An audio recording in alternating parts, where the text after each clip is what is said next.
तो दोस्तों, इस पार्ट में आप देखने वाले हो युहाओं को जूजी से मिलते हुए, लेकिन इस बार युहाओं का बहुत बड़ा वाला कटने वाला है, क्योंकि इस बार जूजी युहाओं को चुपके से मार के उसके ब्लड सैंपल को कलेक्ट करने वाली है।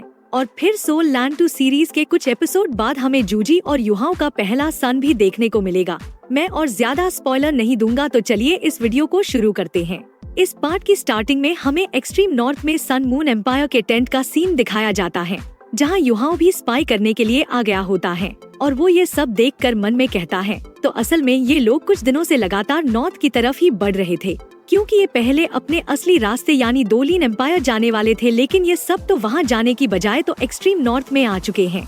और फिर युहाओं मन में कहता है, क्या मैंने शुरू से ही गलत गेस कर लिया था। और फिर उसकी नजर आगे खड़े कुछ अजीब से मेटल पिलर्स पर पड़ती है, और फिर वो धीरे से कहता है, ये मेटल के पिलर्स आखिर यहाँ पर किस लिए हैं? उसके बाद वो उन मेटल पिलर्स के थोड़ा पास गया ताकि उन्हें ध्यान से देख सके, और फिर उसने एक पिलर को छूकर देखता है और फिर बोलता है, ये कियोस मशीन्स हैं, लेकिन इनके अंदर कोई कोर फॉर्मेशन इंस्टॉल्ड नहीं है, मतलब इनके अंदर कोई एनर्जी सिस्टम ही नहीं है। और फिर वो हल्की सांस लेते हुए कहता है, अब समझ नहीं आ रहा कि ये चीजें यहाँ आखिर काम किसके लिए आनी है, और फिलहाल तो बस ऑब्जर्व करते रहना ही ठीक रहेगा। युहाओं अपने मन में यही सब सोच रहा होता है, लेकिन तभी अचानक पीछे से एक ठंडी लेकिन भारी आवाज आती है जो कहती है, अब जब तुम यहाँ आ ही गए हो तो अब वापस जाने की कोशिश मत करना। इस आवाज को सुनकर युहाओं का चेहरा सख्त हो जाता है और वो तुरंत ही अपनी स्पिरिट एनर्जी को दबाने की कोशिश करता है ताकि वो खुद को छिपा सके, लेकिन तभी उसे महसूस होता है कि वो ट्रैप हो चुका है। और फिर वो अपने मन में कहता है, क्या सच में मुझे स्पॉट कर लिया गया है? आखिर ये कैसे पॉसिबल है? तो वो आवाज फिर कहती है, मुझे पता है कि तुम खुद को छिपाने में एक्सपर्ट हो, लेकिन तुम्हारे शरीर की हीट एनर्जी में जो बदलाव होते हैं वो हमारे हीट एनर्जी डिटेक्टर से नहीं छिप सकते हैं। इस बात को सुन के युहाओं ने इधर उधर नजर दौड़ाई तो देखा कि 100 से ज्यादा कियोस मशीन्स उसके डायरेक्शन में एम करके खड़ी हैं। उनका सिस्टम चालू था, लेकिन फिर भी कोई अटैक नहीं कर रहा था। युहाओं सोच में पड़ जाता है और वो अपने मन में कहता है, इतनी सारी मशीन्स ने मुझे लॉक कर रखा है, लेकिन ये हमला क्यों नहीं कर रही है? और फिर वो आवाज कहती है, और सुनो, यहाँ सिर्फ मशीन्स ही नहीं है, यहाँ पे कई लेवल 9 के कियोस मास्टर भी यहीं पर है, इसलिए अब तुम्हारे पास एस्केप करने का कोई चांस नहीं बचा है। इस तरफ युहाओं ने दांत भींचते हुए चारों तरफ देखता है और गहरी सांस लेकर कहता है, मैं फंस गया हूँ। चारों ओर से सोल ब्लॉकिंग डिवाइसेस उसे लॉक किए हुए थे, लेकिन हैरानी की बात ये थी कि कोई भी उस पर हमला नहीं कर रहा था। और उसने खुद से कहा, इतने सारे डिवाइसेस मुझे निशाने पर लिए हैं, लेकिन कोई एक्शन नहीं कर रहा है, क्या वो मुझे बचाना चाहता है? तभी युहाओं गुस्से में आते हुए बोलता है, बकवास करना बंद करो, अगर तुम्हें मारना है तुम मुझे मार सकते हो। तो इस बात को सुन के अंदर खड़ी लड़की बोलती है, तुम्हारे पास एक यूनिक स्किल है और एक ग्रैंड सोल लैंड मास्टर का कल्टीवेशन भी, अगर तुम सरेंडर कर देते हो तो मैं तुम्हें नहीं मारूंगी। इस बात को सुन के युहाओं तिरछी नजर से देखता है और फिर बोलता है, लेकिन मैं तुम्हारी बातों पर भरोसा क्यों करूँ?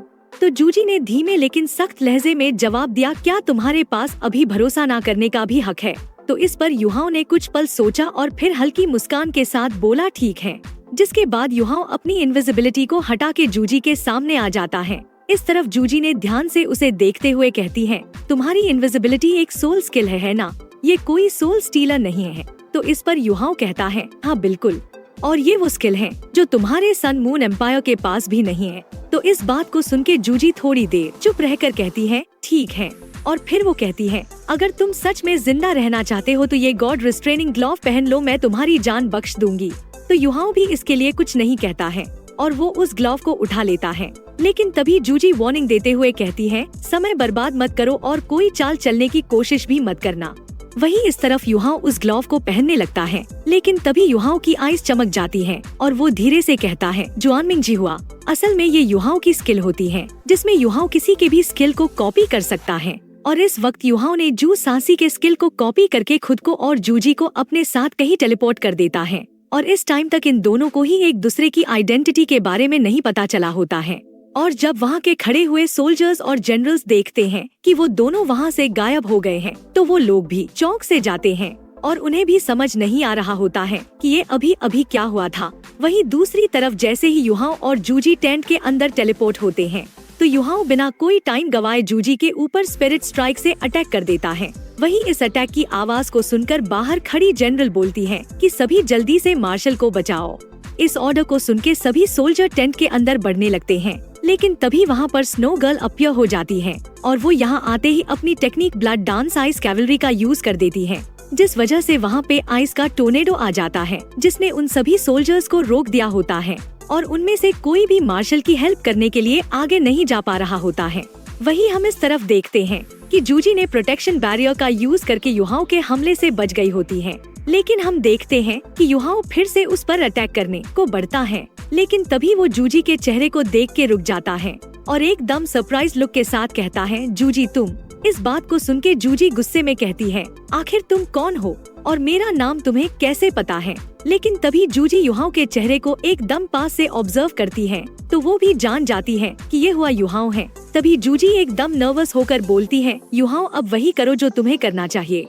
तो युहाओं भी जूजी को अपनी पकड़ में लेकर सभी जनरल्स और सोल्जर्स से कहता है, जल्दी से पीछे हट जाओ वरना तुम्हारे मार्शल की जान चली जाएगी। तो इस चीज को देख के एक जनरल घबराते हुए कहती है, रुक जाओ, ये सब करके तुम्हें क्या लगता है, क्या तुम बच जाओगे? अगर मार्शल को कुछ भी हुआ तो तुम्हारा मरना तय है। तो युहाओं बोलता है, घबराओ मत, अगर मैं यहाँ से सेफली निकल गया तो मैं मार्शल को कोई नुकसान नहीं पहुँचाऊंगा।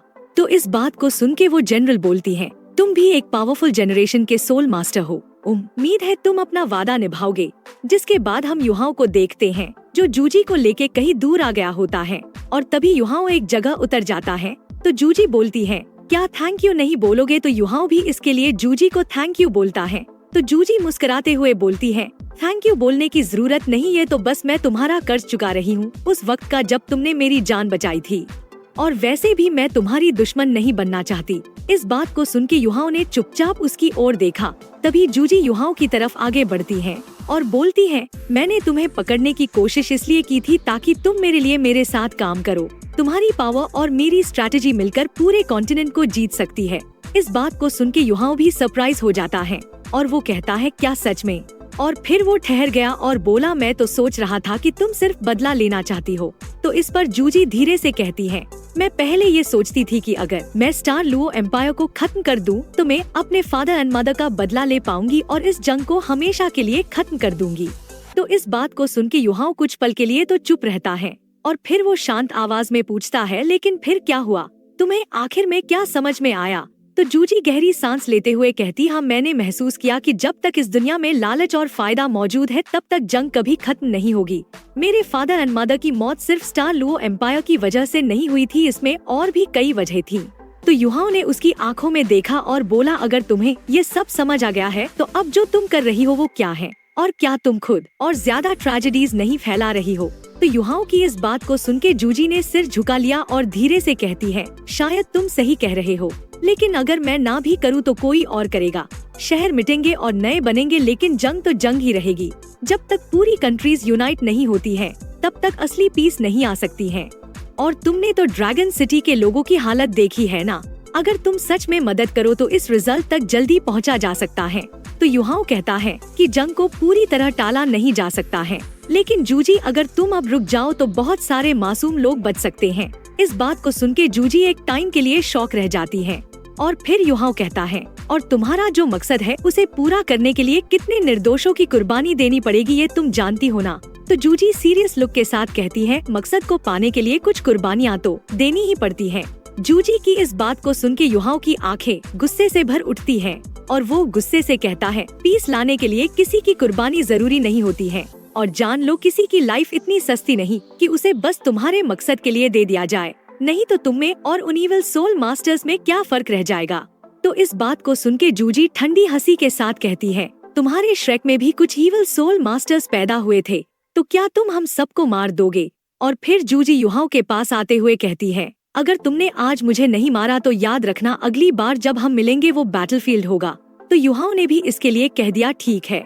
तो जूजी बोलती है, लेकिन अगली बार जंग के मैदान में दिल मत पिघलाना। और इसके साथ ही हम देखते हैं कि जूजी युहाओं के बहुत पास आ गई होती है और उसके पास आते ही उसके पेट में चाकू घुसा देती है और हम देखते हैं कि युहाओं इस टाइम पे बेहोश हो चुका होता है। जिसके बाद जूजी उसे जमीन में लिटाकर उसे किसी टूल से उस पर अटैक कर देती है और उसके ब्लड सैंपल को कलेक्ट करके वहाँ से निकल जाती है। और फिर कुछ देर बाद का सीन दिखाया जाता है जहाँ युहाओं बेहोश बर्फ में पड़ा हुआ होता है, लेकिन तभी उसे होश आ जाता है और जब उठता है तो वो देखता है कि जूजी ने उसके के लिए एक नोट छोड़ा होता है। और फिर युहाओ मन में कहता है, मैं ना तो घायल हूँ और ना ही बीमार, लेकिन फिर भी कुछ तो गड़बड़ है। और फिर हम अगले सीन में सन मून एम्पायर के टेंट का सीन देखते हैं, जहाँ कुछ ड्रिलिंग सोल टूल चल रहे होते हैं और वो बर्फ को काट रहे होते हैं और उन्हें ऊपर से जूजी गाइड कर रही होती है। और फिर हम युहाओ को भी उसी जगह में देखते हैं जो वहाँ चुपके से सारी चीजों पे नजर रख रहा होता है और ये देखते हुए मन में कहता है, क्या उस जमीन के नीचे कोई रेयर मेटल्स हैं क्या? और तभी युहाओ स्काई ड्रीम को बाहर बुला लेता है। तो स्काई ड्रीम भी यहाँ आते ही बोलता है, हाँ, नॉर्थ ईस्ट की जमीन के नीचे बहुत गहराई में रेयर मेटल्स छिपे हुए हैं और वो 10 से भी ज्यादा तरह के। इस बात को सुन के युहाओ थोड़ा गुस्से में कहता है, स्काई ड्रीम, तुमने इतनी बड़ी बात पहले मुझे क्यों नहीं बताई? तो स्काई ड्रीम मजाकिया लहजे में कहता है, तुमने मुझे खाना भी नहीं खिलाया था तो मैं क्यों बताता? तो युहाओ ने थककर कहा, ठीक है, अब तो साफ हो गया कि उनका असली मकसद रेयर मेटल्स और रिसोर्सेज को निकालना है। और फिर वो धीरे से कहता है, लेकिन क्या मैं अकेला ये सब रोक पाऊंगा?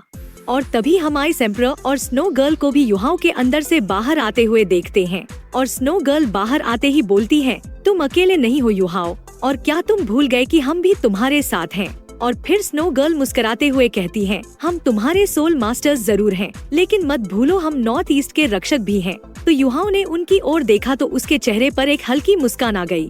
और तभी स्नो गर्ल कहती है, अब जब हम यहाँ हैं तो क्यों न घर चलकर सब ठीक कर दें और अपने कुछ साथियों से भी मिल।